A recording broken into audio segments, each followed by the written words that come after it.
راہ سلوک، علم تصوف، طریقت کی تعلیم۔ یہ جو تعلیم ہے نا، وہ تعلیم شریعت سے علیحدہ ہے۔ لوگ کہتے ہیں کہ شریعت میں ہی سب کچھ ہے، پر یہ شریعت میں نہیں ہے سب کچھ۔ ہمارے معاشرے کے جو علماء ہیں، مولوی ٹائپ کے لوگ ہیں جو مسلمان ہیں، ان کے دماغوں میں یہ بات بٹھائی گئی ہے، اور ان کا کہنا ہے، ماننا ہے کہ شریعت میں ہی سب کچھ ہے، طریقت بھی ہے، معرفت بھی ہے، حقیقت بھی ہے۔ اگر شریعت میں ہی سب کچھ ہوتا تو پھر آج کے دور میں ہمیں آپ کو دیکھنے کو ملتے ہر انسان بڑے بڑے مرتبے پہ پہنچ چکا ہوتا شریعت سے، اور اللہ کی ولایت، معرفت حاصل کر لی ہوتی۔ لیکن یہ حقیقت ماننی پڑے گی کہ شریعت میں سب کچھ نہیں ہے، شریعت علیحدہ ہے اور طریقت، معرفت، حقیقت علیحدہ ہے، الگ ہے۔ شریعت سے ہمیں دنیا جینے کا ڈھنگ، طور طریقے ہمارے اندر آتی ہے، جو اللہ کے رسول کے انوکول، اللہ کے رسول کے مطابق ہو گئی۔ اب ہمیں اللہ بھی تو چاہیے، اللہ کو بھی پانا ہے، اللہ کی ولایت، وہ معرفت، حقیقت بھی تو حاصل کرنی ہے۔ تو اس کے لیے ہمیں طریقت کی تعلیم، راہ سلوک اختیار کرنا پڑتا ہے۔ اگر شریعت میں ہی سب کچھ ہوتا تو پھر اتنے جو بڑے بڑے اولیاء اللہ گزرے ہیں، انہیں جنگل جانے کی ضرورت کیا پڑتی؟ اگر شریعت میں، قرآن و حدیث میں ہی ہمیں اللہ کی معرفت، حقیقت، اللہ کی دوستی، ولایت مل جاتی شریعت سے ہی، قرآن و حدیث سے ہی، تو پھر انہیں جنگل جانے کی کیا ضرورت ہوتی؟ انہوں نے قرآن و حدیث کی تعلیم حاصل کی، صوفیاء اکرام، اولیاء اللہ نے، اور شریعت کے احکامات تو پورے کیے، لیکن اس کے علاوہ بھی کچھ ایسے راستے اپنائے جس کے کارن، جس کے دم پر انہیں معرفت الہی، اللہ کی دوستی، ولایت حاصل ہوئی۔ اور وہ راستے تھے کہ ترک دنیا ہونا، جنگل اختیار کرنا۔ شریعت میں ہی سب کچھ ہوتا تو پھر بھلا انہیں جنگل جانے کی کیا ضرورت ہوتی؟ غوث، خواجہ، کلندر، یہ لوگ 40 سال کسی نے چلا کیا، کسی نے 35 سال چلا کیا، ان لوگوں کو جنگل جانے کی ضرورت کیا ہوتی؟ شریعت تو یہ نہیں کہتی ہے کہ آپ جنگل جائیں۔ شریعت کا تو حکم ہے کہ آپ 5 وقت کی نماز ادا کریں، اسلام کے جو 5 استمبھ ہیں، جو 5 ارکان ہیں، اسے پورا کریں۔ وہ کیا ہے؟ پہلا ہے کلمہ، پھر ہے نماز، روزے، حج، زکوٰۃ۔ یہ 5 ارکان ہیں اسلام کے، پورے کریں اور شریعت پر چلتے رہیں، سنتوں کا عمل کریں، پابند رہیں۔ یہی زندگی ہے، شریعت سکھاتی ہے۔ لیکن یہ دنیاوی زندگی ہے، اس سے دنیا کے ڈھب، دنیا کے طور طریقے حاصل ہو جاتی ہے۔ لیکن اس کے علاوہ ہمیں جو مقصد ہمیں پراپت کرنا ہے، جو مقصد سے ہم آئے ہیں اس دنیا میں، اللہ کو پانا، اللہ کی معرفت، اللہ کی دوستی، ولایت حاصل کرنا، اس کے لیے پھر قدم اٹھایا جاتا ہے۔ شریعت کے بعد کی تعلیم، وہ راہ سلوک، وہ علم تصوف، طریقت حاصل کرنی پڑتی ہے۔ اور راہ سلوک، علم تصوف، طریقت کی تعلیم یہ بتاتی ہے کہ ترک دنیا ہونا، جنگل اختیار کرنا، جس میں 40 سال چلے کرنے والے کرتے ہیں، 35 سال بابا فرید نے کیے، 36 سال کیے، اور بھی دیگر اولیاء اللہ کی اتہاس اٹھا کر دیکھیں تو سب نے ایسے مشقت، ایسی سخت سے سخت وہ راستے اپنائے جو شریعت سے ہٹ کرے، شریعت میں وہ حکم نہیں دیا جاتا ہے۔ تو یہ چیز کرنے کے بعد پھر وہ بڑے بڑے مرتبے پہ پہنچا، اولیاء اللہ کا مقام و مرتبہ حاصل کیا۔ تو یہ ہے اللہ کو پانے کا راج، اللہ والا بننے کا راج۔ اور یہ ہر بندے کے اوپر لازمی ہے، ہر انسان کے اوپر جو بھی دنیا میں آتا ہے۔ غوث پاک نے بھی یہ بات فرمایا کہ دنیا میں جو بھی انسان جنم لیتا ہے، جو بھی بچہ جنم لیتا ہے، وہ ولایت کا راج لے کر آتا ہے، اور اس کے اوپر یہ لازمی ہے، اس کے اوپر یہ فرض ہے، اس کا مقصد ہے کہ وہ شریعت پہلے اختیار کرے، دنیا کے اسکول مدرسوں کی تعلیم حاصل کرے، اور پھر اس کے بعد راہ طریقت بھی چنے، جو دوسرا سبجیکٹ ہے اس پر بھی کام کرے، تاکہ پھر وہ اللہ کو بھی حاصل کر لے۔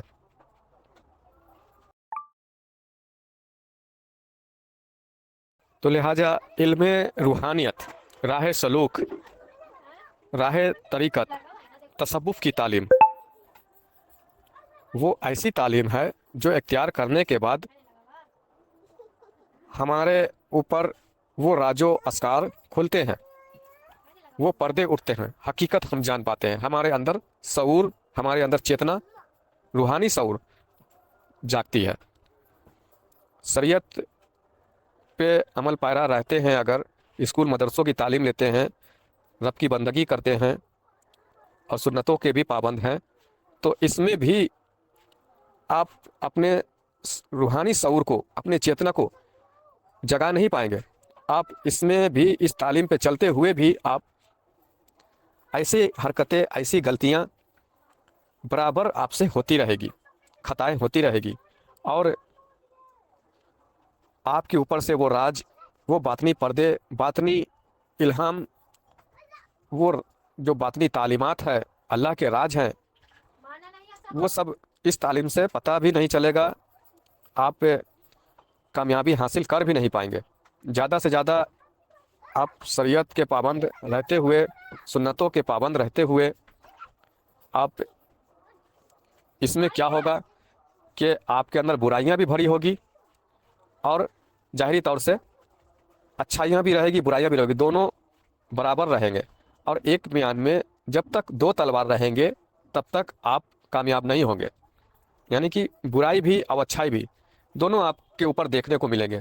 دیکھیں، لوگ نماز بھی ادا کرتے ہیں، سنتوں کے پابند بھی رہتے ہیں، شریعت کا بھی راگ اپنا وہ بیان، تقریریں لاتے ہیں، اور شریعت پہ کوشش بھی کرتے ہیں چلنے کا، سنتوں پہ پابند رہنے کا، اور اسلام کے وہ جو 5 ارکان ہیں وہ پورا بھی کرتے ہیں، لیکن پھر بھی ان کے اندر وہ برائیاں پائی جاتی ہے، بنی رہتی ہے۔ کسی کے پرتی حسد، کسی کے پرتی جلن، اپنے اندر علم کی تکبر، خود کو اعلیٰ ترین جاننا سمجھنا، کسی کو حقارت کی نظر سے سمجھنا، کسی کی نہیں سننا، صرف اپنی ہی گانا، اور وہ طور طریقے خود کے اندر نہیں رہنا۔ اجتماع وغیرہ بھی لوگ کرتے ہیں، بیان تقریریں بھی کرتے ہیں، حضور کی میلاد بھی اٹینڈ کرتے ہیں، حضور کی میلادیں بھی پڑھتے ہیں، درود و سلام بھی پڑھتے ہیں، اور پھر بھی وہ جو شریعت کے جو قوانین ہیں وہ بھی پوری طرح سے ادا نہیں کرتے، نہ طریقت کے طور طریقے ان کے اندر دیکھنے کو ملتے ہیں۔ تو یہ سب کیوں؟ کیونکہ شعور نہیں آنا، روحانی شعور نہیں آنے کی کارن ایسا ہوتا ہے، اور روحانی شعور آتے ہیں تو تصوف طریقت کی تعلیم سے۔ اب میں آپ سبھی کو یہ بتانا چاہتا ہوں کہ شریعت کی تعلیم اور طریقت، راہ سلوک، تصوف کی تعلیم علیحدہ کیسے ہے، اس کی ڈیفینیشن میں آپ کی جانب پیش کر رہا ہوں۔ شریعت کی تعلیم میں ہم آپ یہی جانتے ہیں کہ انسان پیدا ہوتا ہے، ماں کے شکم سے، ماں کے کوکھ سے انسان پیدا ہوتا ہے۔ شریعت کی تعلیم سے ہم آپ یہی سیکھتے ہیں، اسکول مدرسوں کی تعلیم سے، اور پھر اس کو تعلیم و تربیت دیتے ہیں، اس کو اچھی باتیں قانون شریعت کے تحت اس کی زندگی اس کی سنوارتے ہیں، اور اسے نماز روزوں کا پابند بناتے ہیں۔ لیکن راہ سلوک، علم تصوف کی تعلیم ہمیں یہ سکھاتی ہے، اولیاء اللہ کے، بزرگوں کے جو تصنیفیں ہیں، جو کتابیں ہیں، جو انہوں نے فرمایا ہے، وہ فرماتے ہیں کہ انسان پیدا نہیں ہوتا ہے۔ علم تصوف طریقت کی تعلیم سے ہمیں یہ پتہ چلتا ہے کہ انسان پیدا نہیں ہوتا ہے۔ ہم اب تو یہی سوچ رہے ہیں کہ جو ماں کے شکم سے، ماں کے کوکھ سے جو جنم لیا وہی انسان ہے، ہم آپ یہی کہہ رہے ہیں، اور ہمیں یہی تعلیم بھی دی گئی ہے، پر انسان جنم نہیں لیتا ہے، انسان پیدا نہیں ہوتا ہے، بلکہ طریقت ہمیں یہ سکھاتی ہے، راہ سلوک تصوف کی تعلیم ہمیں یہ بتاتی ہے کہ انسان پیدا نہیں ہوتا ہے، انسان بنایا جاتا ہے۔ کیا کیا جاتا ہے؟ انسان بنایا جاتا ہے، انسان پیدا نہیں ہوتا ہے، انسان بنایا جاتا ہے۔ اب یہ جو پیدا ہو رہے ہیں، یہ جو جنم لے رہے ہیں، جسے ہم اب انسان کہہ رہے ہیں کہ انسان پیدا ہوا، جو جس کے شکل صورت انسانوں جیسے ہیں، ناک ہے، نقشے ہیں، وہ انسان نہیں پیدا ہو رہا ہے۔ علم تصوف طریقت کی تعلیم ہمیں یہ بتاتی ہے کہ وہ انسان پیدا نہیں ہو رہا ہے، وہ جو پیدا ہو رہا ہے، وہ جو پیدا ہو رہا ہے، کسی کے گھر میں سانپ پیدا ہو رہا ہے، کسی کے گھر میں کتا پیدا ہو رہا ہے، کسی کے گھر میں سور پیدا ہو رہا ہے، خنزیر پیدا ہو رہا ہے، کسی کے گھر میں گدھا پیدا ہو رہا ہے۔ مطلب جو پیدا ہو رہا ہے، جسے ہم آپ انسان سمجھ رہے ہیں، وہ انسان پیدا نہیں ہو رہا ہے۔ یہ ہمیں راہ سلوک، علم تصوف کی تعلیم بتا رہی ہے کہ وہ انسان پیدا نہیں ہو رہا ہے، وہ ایک جانور پیدا ہو رہا ہے، وہ کئی قسموں کے جانور پیدا ہو رہے ہیں۔ انسان پیدا نہیں ہوتا ہے، انسان بنایا جاتا ہے۔ ये हमें इल्म तसव्वुफ तरीक़त की तालीम बताती है, सिखाती है। तो इस हिसाब से इल्म तसव्वुफ तरीक़त की तालीम शरीयत की तालीम से अलहदा हुई ना। लेकिन लोग कहते हैं कि शरीयत में ही सब कुछ है, शरीयत में ही तरीक़त है, शरीयत में ही मारिफत है, हकीकत है, विलायत है। नहीं नहीं, ऐसा नहीं है।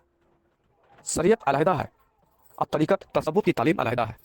तरीक़त तसव्वुफ की तालीम मार्फत इलाही वाली तालीम हमें यह बता रही है कि जो जन्म ले रहा है, जो पैदा हो रहा है, वो इंसान नहीं है, वो बल्कि कई किस्म का जानवर पैदा हो रहा है। किसी के घर कुत्ता पैदा हो रहा है, किसी के घर सुअर पैदा हो रहा है, या खंजीर या गधा या बैल पैदा हो रहा है, या सांप पैदा हो रहा है। वो इंसान पैदा नहीं हो रहा है, इंसान बनाया जाता है। इंसान पैदा नहीं होता है, बल्कि इंसान बनाया जाता है। ये हमें तरीक़त मार्फत की तालीम सिखाती है। तो लिहाजा हम आप जिसे इंसान समझ रहे हैं कि हमारे घर जो पैदा हुआ, जिसने जन्म लिया, हम आप जिसे इंसान समझ रहे हैं, जिसको नाक नक्शे हैं, हाथ है, पैर हैं, हम आप इंसान, जाहिर वो इंसानी सूरत में है, पर वो अभी इंसान पैदा नहीं हुआ है। कहीं कुत्ता, कहीं बिल्ली, कहीं खंजीर, कहीं गधा, कहीं बैल, कहीं सांप, ये पैदा हो रहा है, इंसान बनाया जाता है। तो ये हमें इल्म तरीक़त तसव्वुफ की तालीम से, मारिफत की तालीम से, इल्म रूहानियत और या अल्लाह की तालीमों से पता चलता है कि इंसान बनाया जाता है। ये सिफ़ात के अनुकूल बात की जा रही है। जो बात की जा रही है, इल्म तसव्वुफ जो तालीम दे रहा है, जो तरीक़त की तालीम हमें, जो रूहानियत से जो तालीम हमें मिल रही है, औलिया अल्लाह की तालीम जो हमें बता रही है, वो इंसानों के सिफ़ात, उसकी फितरत के ऊपर बात की जा रही है।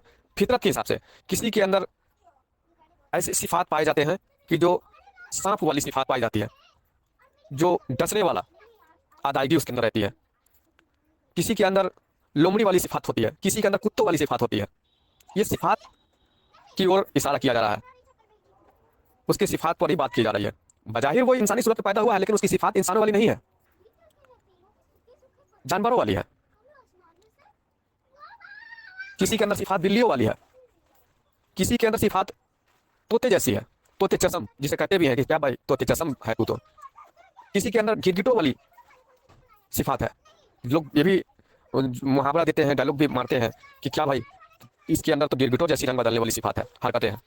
तो बज़ाहिर जो हमें दिख रहा है इंसानी सूरत में जो पैदा ले रहा है, पैदा हो रहा है, जो हम जिसे देख रहे हैं, हाथ है, आँख है, नाक है, वो इंसानी सूरत में तो पैदा हो रहा है, पर उसकी सिफ़ात, उसकी फितरतें बता रही है कि वो इंसान पैदा नहीं हुआ। और ये चीज़ इल्म तसव्वुफ, इल्म तरीक़त खोल कर बयान कर रही है कि वो इंसान पैदा नहीं हो रहा है, इंसान पैदा नहीं होता, बल्कि इंसान बनाया जाता है। इंसान पैदा नहीं होते, इंसान बनते हैं, इंसान बनाया जाता है। लेकिन इंसान जो बनते हैं वो इल्म शरीयत और तरीक़त की सिर्फ शरीयत की तालीम से नहीं बनते हैं, और स्कूल मदरसों की तालीम से इंसान मुकम्मल तौर से इंसान नहीं बनते हैं। फिर भी उनके अंदर वो सिफ़ात, वो फितरत बाकी रहती है। मुकम्मल तौर से इंसान बनने के लिए उन्हें इल्म तसव्वुफ, तरीक़त की तालीम, औलिया अल्लाह की तालीम, ये रूहानियत सीखनी पड़ती है, हासिल करनी पड़ती है, तब वो मुकम्मल तौर से बंदा इंसान बनता है। तो ये सिफ़ात के ऊपर तवज्जो इल्म शरीयत के अलावा जो तरीक़त जो है, राह सलूक जो है, वो सिफ़ात के ऊपर तवज्जो देती है। इंसान के सिफ़ात, उनकी फितरतों पे ध्यान देती है, उसी पर गौर तलब करने को और उसी की तालीम सिखाती है। बज़ाहिर इंसान तो भले इंसानी सूरत में जन्म लिया, पैदा हुआ, पर उसके अंदर जो सिफ़ात है वो इंसानों वाली नहीं है, वो दूसरे मखलूकों वाली है। किसी के अंदर डसने की सिफ़ात है, किसी के अंदर पीठ पीछे बुराई करने की, चुगली गिबत करने की आदत है, किसी के अंदर जलन हसद रखने की आदत है। मतलब ये सब जो सिफ़त है, जो ये फितरतें हैं, ये इंसानों वाली तो नहीं है, ये दूसरे मखलूकों की है। तो इससे पता चलता है, और ये हमें तसव्वुफ की तालीम बताती है कि वो इंसान पैदा नहीं हुआ, वो अभी दीगर जानवरों की सिफ़ात लेकर पैदा हुआ, वो एक जानवर पैदा हुआ है। लेकिन इंसान बनना पड़ता है, इंसान बनाना पड़ता है। अब बनाने के लिए ही ये सूफिया इकराम के दामन, इनके तालीम, ये तसव्वुफ तरीक़त की तालीम हासिल करनी पड़ती है, मुकम्मल इंसान बने। अब अगर बात की जाए कि इंसान, ये तो पता चलता है इल्म तसव्वुफ से, तरीक़त की तालीम से कि इंसान पैदा नहीं होता है, जानवर पैदा होता है, इंसान बनता है। तो अब अगर बात की जाए कि इंसान बनता है, तो फिर वो इंसान कहाँ बनता है? अब जैसे मान के चले, किसी के अम्मा के यहाँ, किसी के अम्मा के कोख से कुत्ता पैदा हुआ, किसी के अम्मा के कोख से कुत्ता पैदा हुआ। अब उसकी शक्ल सूरत जो है वो इंसानों जैसी है, और वो कुत्ता पैदा हुआ है। अब कुत्तों में भी कई कैटेगरी है, कई प्रकार के कुत्ते होते हैं। कहीं सुअर पैदा हो गया, कहीं सांप पैदा हो गया, कहीं गधा पैदा हो गया। दिखने में तो वो इंसान जैसा लगेगा, लेकिन असल में अगर उसकी सिफ़ात पे गौर करें तो वो सांप है। उसके अंदर की फितरत, उसकी सिफ़ात डसने वाली होगी। इसी तरह सांप में भी कई कैटेगरियां हैं, कुत्तों में भी कई कैटेगरियां हैं। और बिल्ली गधों में भी कई कैटेगरियाँ हैं। ये कैटेगरी जो दिखेंगे उसके ऊपर बज़ाहिर कम या ज़्यादा, उस हिसाब से वो जानवर ही कहलाया, वो इंसान नहीं है। अब बात करें कि इंसान बनता है तो वो भला इंसान कहाँ बनता है, तो एक मशहूर पुरानी कव्वाली है और उस कव्वाली में ये कलाम पेश किया गया है। कलाम जो पेश किए जाते हैं वो औलिया अल्लाह से ली गई ही कलाम और दर हकीकत वो सच्ची और हक तालीम हक कलाम ही होती है। तो उस कव्वाली में ये कलाम लिए गए हैं, बताए गए हैं कि दरे जहरा पर जाकर लोग इंसान बनते हैं। उस कव्वाली में ये कलाम है कि दरे जहरा पर जाकर लोग इंसान बनते हैं। तो लिहाजा उस कव्वाली में जो कलाम पेश किया गया है बहुत ही स्टिक और ज़बरदस्त समझने वाली बात है कि दरे जहरा पर जाकर आदमी इंसान बनता है। अब दरे जहरा क्या है? दरे जहरा हमारे नबी पाक सल्लल्लाहु अलैहि वसल्लम की साहबजादी सैयदा बीबी फातिमा के दर को दरे जहरा कहते हैं। और दरे जहरा पर जाकर आदमी इंसान बनता है। तो आदमी किसे कहा जा रहा है? आदमी ये जो वजूद है, जो मिट्टी की शरीर है, जो नाक नक्शे जो हमारे जो दिख रहे हैं, इसको आदमी कहा जाता है। लेकिन हकीकत में इसके अंदर जो छुपा बैठा है वो जानवरों वाली सिफात है, उसे इंसान बनाना है। तो दरे जहरा पर जाकर आदमी इंसान बनता है। और दरे जहरा से मुराद लिया जाता है सैयदा बीबी फातिमा का दर। तो दरे जहरा सैयदा बीबी फातिमा मौला अली का ही दर लिया जाता है। और देखें, मौला अली से ही विलायत के सिलसिले चले हैं। सूफी संतों का, सूफिया इकराम का, औलिया इकराम का सिलसिला चला है। और सूफी संत जो होते हैं, जो सच्चे औलिया अल्लाह और जिनकी तालीम चलती है, वो जो महान हस्ती होते हैं, जिनसे अल्लाह रादिया मर्दिया का वादा ले लेता है, जिसके लिए अल्लाह ने कुरान में भी फरमाया, हदीस कुदसी में भी फरमाया, अपने दोस्तों की फजीलत बयान करता है। तो जो दरे जहरा का मतलब ये है कि दरे जहरा क्या है कि ये सूफिया इकराम है। दरे जहरा मौला अली सैयदा बीबी फातिमा का दर है। और विलायत जो चली है सूफिया इकराम की, औलिया अल्लाह की, सूफियों की जो तालीम निकली है वो मौला अली से निकली है। तो जो मौला अली से जो तालीम हासिल करके बड़े बड़े सूफी संत बने, सूफिया इकराम औलिया अल्लाह बने, तो वो औलिया अल्लाह का ही दर दरे जहरा कहलाता है। वो औलिया अल्लाह के दर से जो चिमट जाता है, जो उनके कदमों में जाकर बिछ जाता है, उनकी तालीम लेना शुरू करता है, उनकी नक्शो कदम पे जो खुद को चलाता है, तब जाकर वो आदमी इंसान बनता है। ये सूफिया इकराम औलिया अल्लाह का जो दर है, दर हकीकत यही दर जहरा कहलाता है। और हमारे मुर्शिद पाक सैयदना रियाज अहमद गौहर साई, सरकार गौहर साई, ये वही दर जहरा है, ये वही मौला अली का दर है। क्योंकि इनकी तालीम, इनकी तरबियत इंसान बनाने वाली है, जानवरों को इंसान बनाती है, एक आदमी को इंसान बनाती है। ये वही दर जहरा है, सरकार गौहर साई।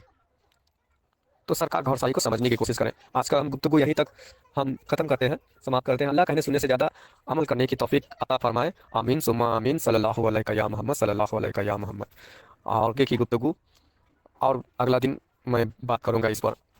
अस्सलाम वालेकुम वरहमतुल्लाहि वबरकातुहू।